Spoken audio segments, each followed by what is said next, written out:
Hey, what's going on, guys? Welcome back to another Idle Angels video. And as promised, today I'm going to be covering up the topic of Perseus, the new DPS. Now, I know it's a bit late. It's the third day or even fourth day that the Angel is being released, but I just managed to gather all the necessary information that I was missing in order to give you and provide you kind of a summary how I feel about this angel. Now, I did max her out, so she is MR5 incarnation level 5 on my team at the moment. I did manage to test her a bit on PvP, test her on PvE, which is the main dungeon. I managed to use her in the Nightmare as well, also in the Fear Abyss, Havoc. So I did test her out in almost every single aspect of the game. The Apex Legend as well, the PvP event, and in short terms, I am surprised by how good Perseus actually is, because I did not expect her to be doing so well overall in all of the events. The small negative remark that I kind of have about Perseus at the moment, but I might be mistaken about it, is that I have Lucifer for my first DPS, and in some PvE stages, Lucifer just feels better and it's easier to play around with Lucifer on the stage. But in other stages where the boss is reflecting my damage, Perseus is shining very nicely. So in short, I do believe that Perseus has a lot of potential onto the PvE stages. I will try to push with Perseus only for the next stages. I'm currently on stage 135, so I will do my best to see if I can push only with her in order to feel her around and where exactly are the weak points during the main dungeon story. But I did increase my rankings every single PvP event that came out. On Havoc, I completely destroyed the leaderboard, and I think I'm on top 70 at the moment with stage 360 cleared. So she has been an amazing fit to my team. So if you have built Perseus, you definitely haven't made a mistake in my opinion. Now let's go into some additional information. If you are new to the game, in order to reach level 400 with the Angel, which is the maximum level in the game, you will need to upgrade the SSR Plus or the UR stages of the Angel. Now, since there are MR based angels, and those MR based angels you don't really upgrade the SSR Plus or the UR, they get upgraded upon receiving MR stars. You will be able to upgrade those angels to level 300 without having any issues, and then once you start building the MR stars, you will be jumping by 20 levels for each star that you build. And here on the bottom, you can see is the scroll list summary. So basically how many blues you will need in order to reach a certain stage of the rarity, like 1 star, 2 star, 3 star, or if you want to fully build the angel from scratch, you can calculate it yourself how much you need actually to spend.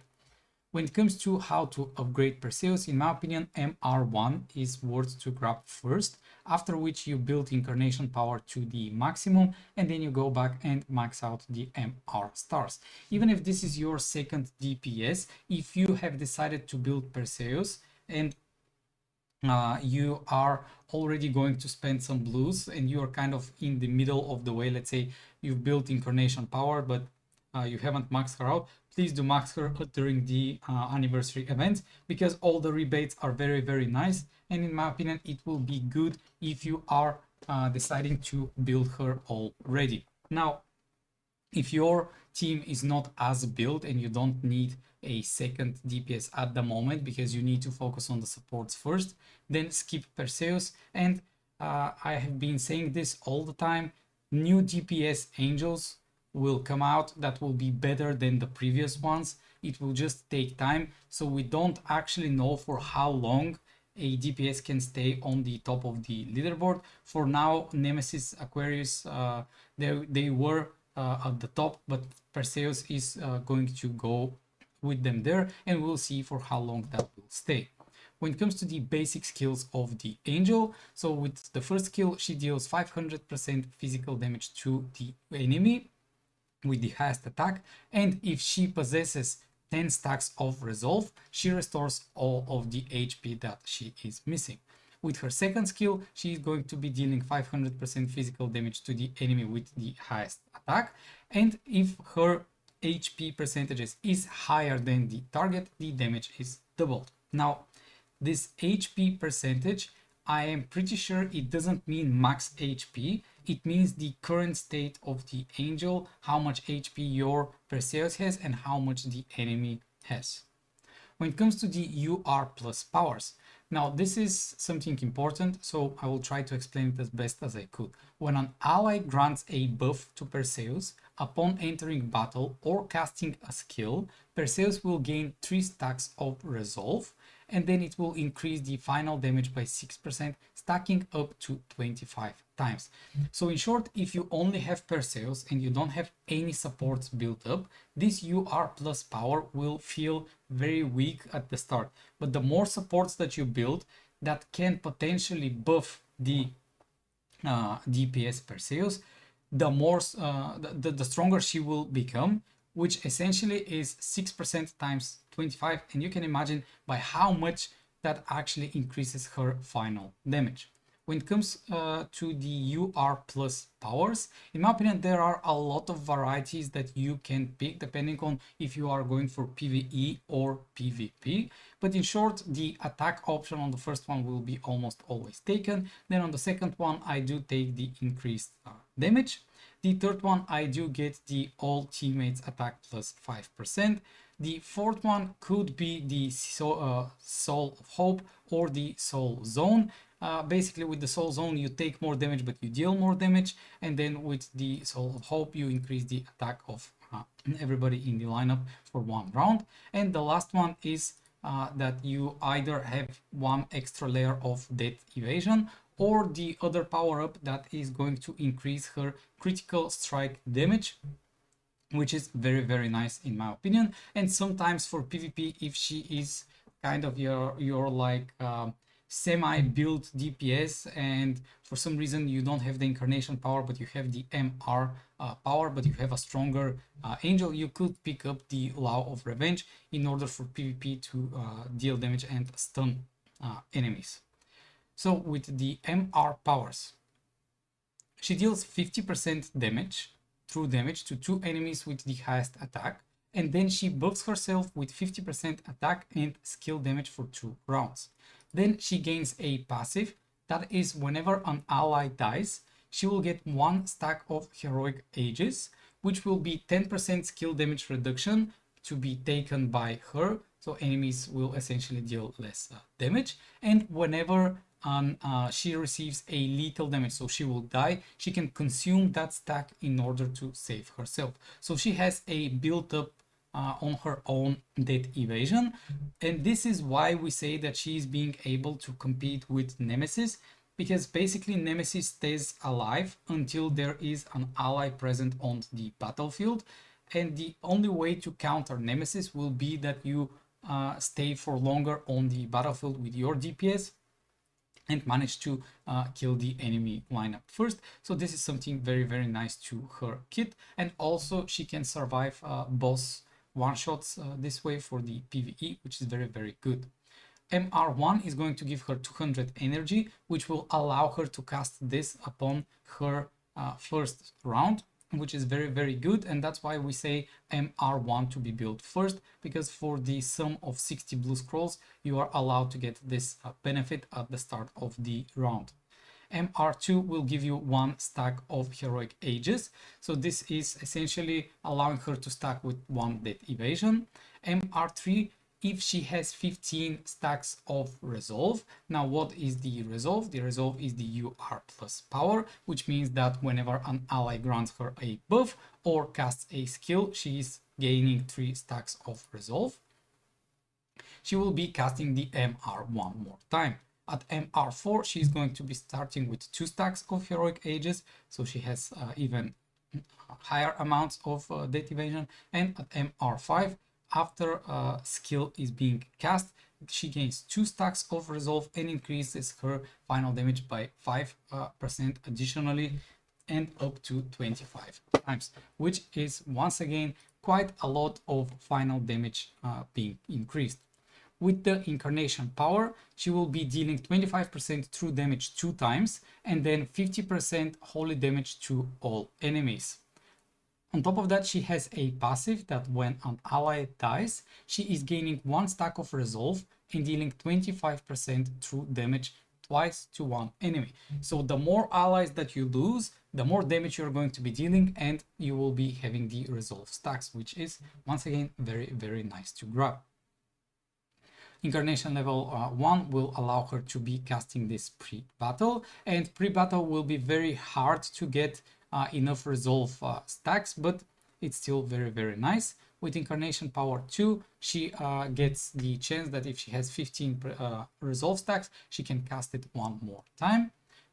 With Incarnation Power 3, if an ally dies, the damage dealt becomes 50% true damage instead of 25% damage, what is the initial one. Incarnation Power 4 will give her willpower increased by 2, so she will be starting with 4 incarnation power, and if you have an angel like Raph, that will give you even more incarnation power and allow her to recast her skill more times, which is very nice. And lastly, one of the best stuff about her kit is that she is having when the resolve stacks reach 25, she gains 1 willpower, she becomes with death immunity for 1 round, so practically she cannot die for that whole round no matter what happens, and then she is CC immune, so that means every Pandora, everything that the enemy can bring in order to crowd control your Perseus won't work for that 1 round, which is very nice. When it comes to the Relic, in my opinion, the best options are to gain attack and crit damage. Keep in mind that Perseus is not critical striking every single time, so she doesn't have 100% critical strike chance, but still critical damage with attack will be a nice pair on the Relic for her. When it comes to how to upgrade those tier 5 gear ascensions, in my opinion, the ring with the weapon, so first weapon, second ring, is the best option, and Perseus is one of those angels that deal damage with her MR skill, so you definitely want to get all 6 pieces to tier 5 at some point.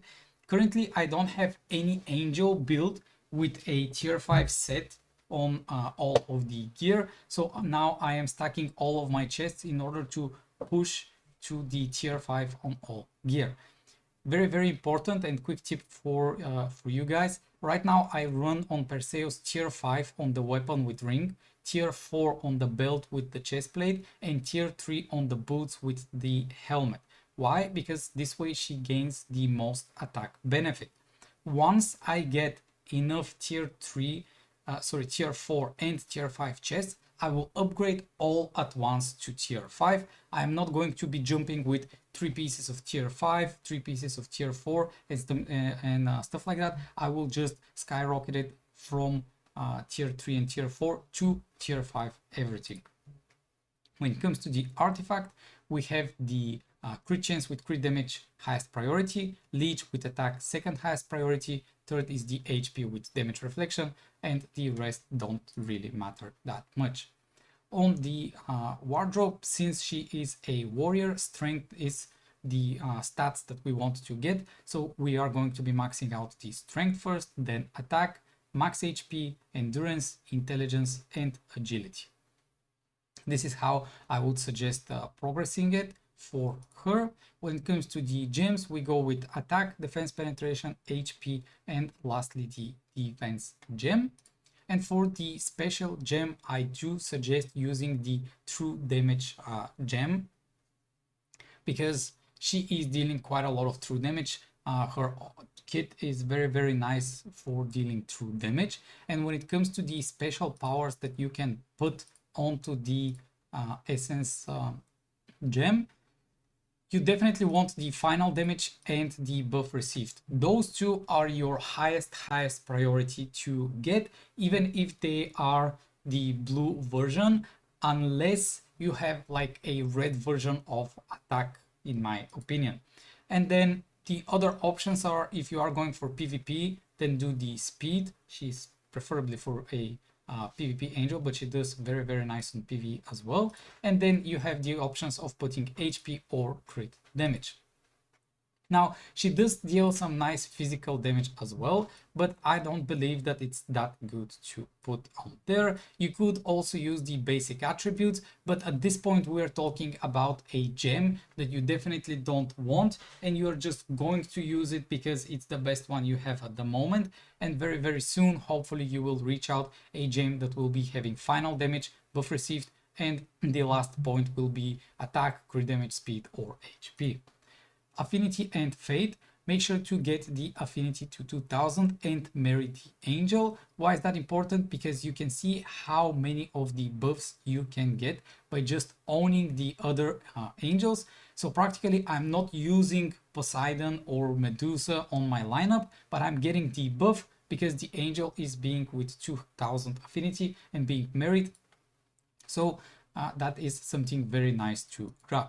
When it comes to the pets, the free-to-play pet that you can be using is the Death Reaper, because it's just the strongest one for PvE to use.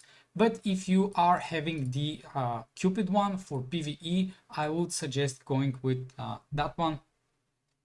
Very recently, I found out that the Cupid is currently the best PvE pet that we can use. So if you have her, or if you are maxing it out, that pet, use it for PvE. And when it comes to the PvP, there are plenty of options to go for the PvP pet.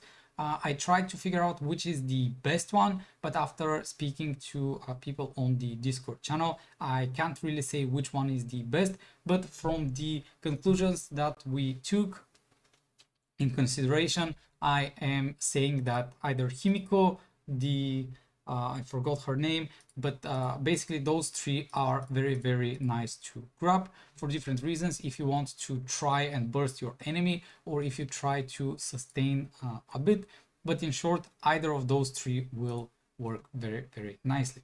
Once again, guys, I am going to say sorry for being so late with this video, but there are still, I think, 4 days, 3 or 4 days to build Perseus. And of course, you can always refer to the guide depending on whether you are hitting the max Perseus or you are still in the building phase of her.